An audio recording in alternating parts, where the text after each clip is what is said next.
pa! May tika ba? May tika? Wala eh. Baka ikaw, may tika ba? Wala din eh. Ikaw? Wala nga rin. Ay, si Marian. Meron yan. Meron siya. Meron kasi ako about sa may assignment ko. Ano? Yung about kay Socrates. Oh, Meron doon? Meron kasing 3 question doon na kailangan sagutin and medyo nahirapan kasi ako eh. And kailangan ko ng ating Insight namin. yes. Ano? Yung first question niya is, who is philosopher that interests you the most and why? So okay, madami kasi di bang philosopher tayo. Yes. So, para sa akin si Socrates. Kasi si Socrates, siya yung madami kang makukuhang kaalaman sa kanya, lalo na yung Socratic method. 'Di ba yung Socratic method ay daw yung parang sa buhay natin kailangan lagi natin magtanong. Art of questioning. Oo, tama. Ikaw ba? Ano pa mga idea mo sa kanya? Di ba si Socrates nakatuon siya sa ethics, yung tama or mali.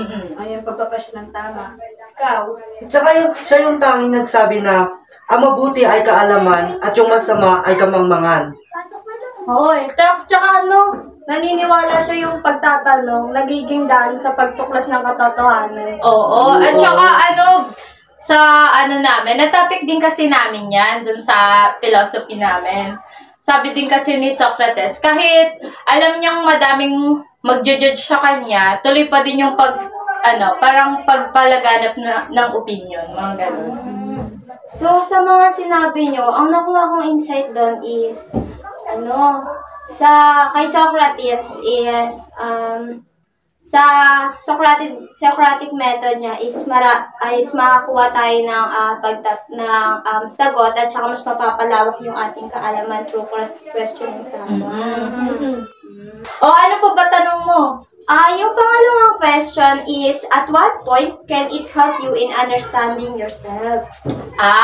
Yan. Kay Socrates, natuklasan ko na yung pagiging philosopher niya is malaking purpose talaga sa buhay natin.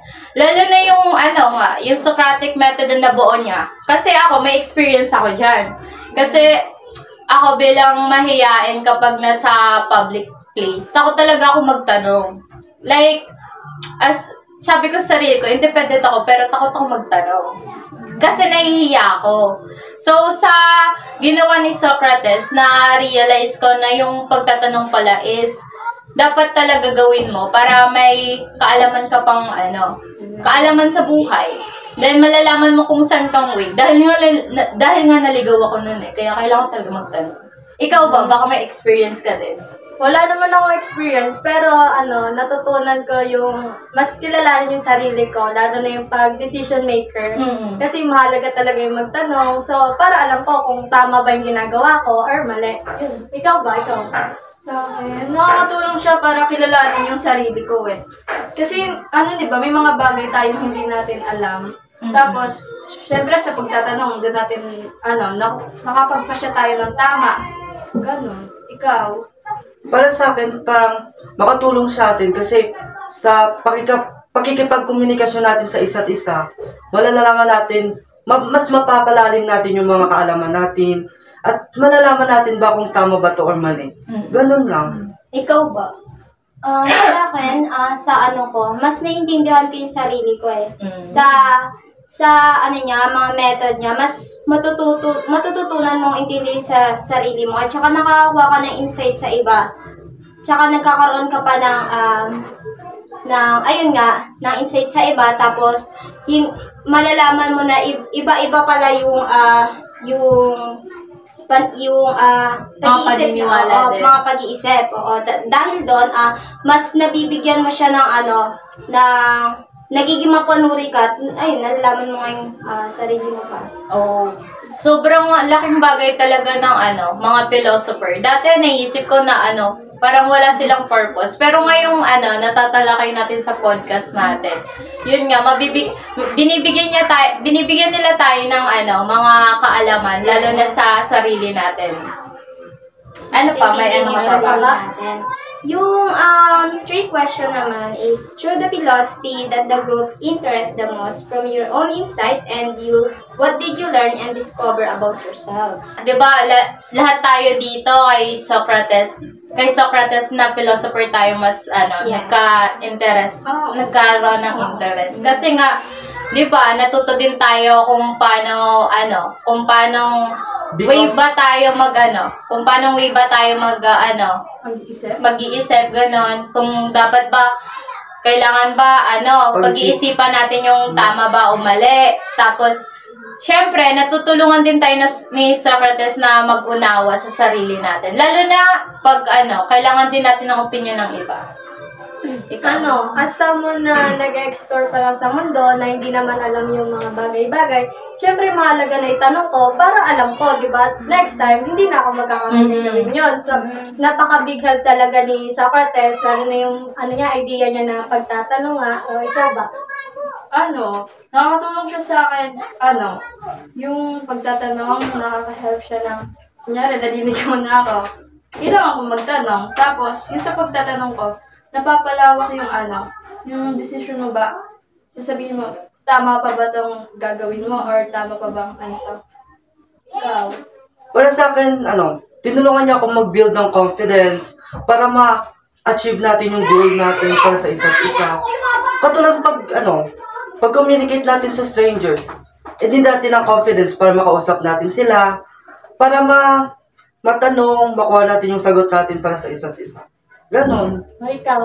Ikaw ba? So, ayun, big help, tulad nga rin naman sinabi nyo, lalo na si Giselle, isa sinabi niya, she's right, big help po siya, big help rin siya sa akin. Why? Kasi, as mahihain nga po, through sa pagtatanong, nagkakaroon ako ng insight para yung isang bagay na hindi ko alam is, nagkakaroon ako ng kaalaman.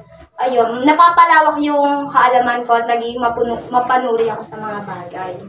Mahalaga rin talaga yung pagiging mapanuri sa bagay. At saka dapat talaga sa buhay natin, kailangan natin lumabas sa comfort zone natin. Yes. Kasi hindi naman tayo papayag na doon lang tayo lagi eh. Wala tayong matututunan pag Tama. Kailangan talaga natin, gaya nga na sinabi ni Giselle, kailangan talaga natin lagi mag-explore para malaman pa natin. Hindi lang din naman si Socrates yung may silbi na philosopher. Almost sila ding lahat talaga. Lalo na connected sa natin, sarili natin, na makakatulong din talaga sa atin. Mas nagka-interest lang tayo kay Socrates kasi siya yung mas makaka-help sa atin ngayon. Kasi nga, dahil nga kay Socrates, sabi niya din, know yourself. Dapat talaga kikilalanin mo yung sarili mo. Hindi mo dapat kikilalanin mo na yung iba. Dapat sarili mo Be confident. Ang laki ng tulong ng philosophy sa buhay natin. Kasi, di ba may kung tinatanong dito kung ano ba yung tunay na kasiyahan, kung ano bang meaning nun. Para sa'yo, ano ba yung tunay na kasiyahan din? Oo nga. Maka-feeling siya. Ikaw pa rin pala. Hindi, seryoso. Ano para sa'yo yung tunay na kasiyahan? Yung ka lang, yung nasa tamang landas ka, kasama mo yung family mo. Ayun. Ikaw ba? Sabi sa tinanong niya din, kahit hindi na medyo connected. Pero, syempre, kailangan din natin ng mga ganun. Para sa akin, ano yung kasiyahan? Maging kami. Ano sa inyo? Natamimi kayo, Hindi! Para sa akin, ang tunay na kasiyahan talaga. Kapag tumawa kami. Ay, nasasabi ba? Ito na, seryoso na guys, serious mode. Ang tunay na kasiyahan for me, yung makrush ka. Nula! Ano ba nadarama? Crush ko si Marian. So, dahil sa mga insight namin, natulungan namin si Marian. Nakatulong ba